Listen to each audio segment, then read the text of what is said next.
आणि तू फक्त तुझ्या मार्गावर चालत राहा. कारण जो माणूस स्वतःवर काम करतो, जो माणूस मनाने मजबूत होतो, त्याला हरवणे कोणालाही शक्य नाही. बाळा, आज आम्ही तुला एक महत्त्वाची गोष्ट सांगत आहोत आणि ती म्हणजे अजूनही तुझ्या आयुष्यात खूप मोठे बदल घडणार आहेत. आज जे लोक तुझ्याबद्दल वाईट बोलत आहेत, उद्या तेच लोक तुझ्याकडे पाहून आश्चर्याने शांत होतील. कारण सत्य हे आहे, जेव्हा एखादा माणूस दुःखातून उभा राहतो तेव्हा त्याच्याकडे एक अशी ताकद येते जी त्याला कोणीही पराभूत करू शकत नाही. बाळा, तू शांततेत ताकद शोधलीस, तुझ्या एकटेपणात तू दिशा शोधलीस आणि म्हणूनच आता तुझ्या आयुष्यात प्रकाश येत आहे. आता तुला फक्त एकच गोष्ट लक्षात ठेवायची आहे, ती म्हणजे कोणाच्याही वागण्यामुळे तुझे मन तू पुन्हा कमजोर होऊ देऊ नकोस. तुझा मार्ग आता उजेडाकडे जात आहे. काळजी करू नकोस, आम्ही तुला योग्य त्या मार्गापर्यंत घेऊन जाऊ. तुझे त्यामुळे कल्याणच होणार.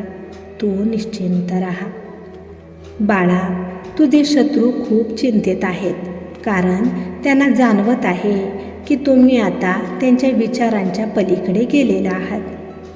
तुझ्यात झालेला हा बदल पाहून काही लोक घाबरतील, काही लोक तुझा राग तिरस्कार करतील, काही लोक तुझ्याबद्दल चुकीचे बोलतील. पण तरी देखील त्यावेळेस तू शांत राहा. कारण जेव्हा माणूस स्वतःला ओळखतो तेव्हा त्याला इतरांच्या शब्दांचा काहीही फरक पडत नाही. आणि एक लक्षात ठेव, तुझ्या आयुष्यात जो हा बदल झालेला आहे ती फक्त सुरुवात आहे. अजून खूप काही सुंदर मोठे तुझ्या आयुष्यात घडणार आहे. काळजी करू नकोस, तुझी ही आई नेहमी तुझ्यासोबत आहे. आमचा आशीर्वाद नेहमी तुझ्या पाठीशी आहे. तू फक्त विश्वास ठेव, शांत राहा आणि तुझ्या मार्गावर तू चालत राहा. तुझा विजय आता जवळच आहे.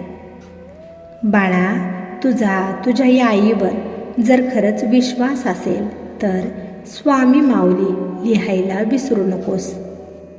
बाळा, तुझ्या आयुष्यात हा जो बदल घडत आहे तो फक्त तुझ्यासाठी नाही, तर तो त्या प्रत्येक व्यक्तीसाठी एक उत्तर आहे ज्यांनी कधी काळी तुला कमी समजले होते.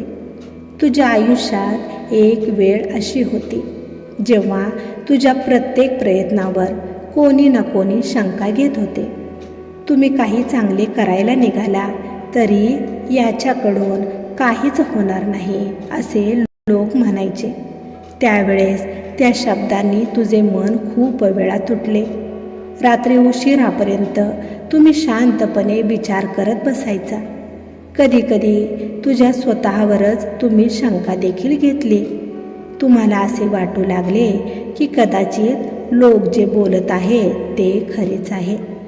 पण तरी देखील त्यातूनही बाहेर येऊन तुम्ही हार मानली नाही.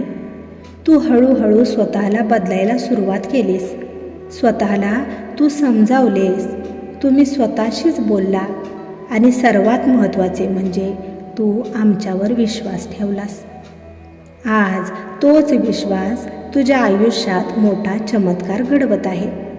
आज जे लोक तुझ्या बदलाकडे पाहत आहेत त्यांच्या मनात एक अदृश्य भीती निर्माण झाली आहे. कारण त्यांना आता समजले आहे की तुम्ही पूर्वीसारखे भावनांमध्ये वाहून जाणारी व्यक्ती राहिलेला नाही. बाळा,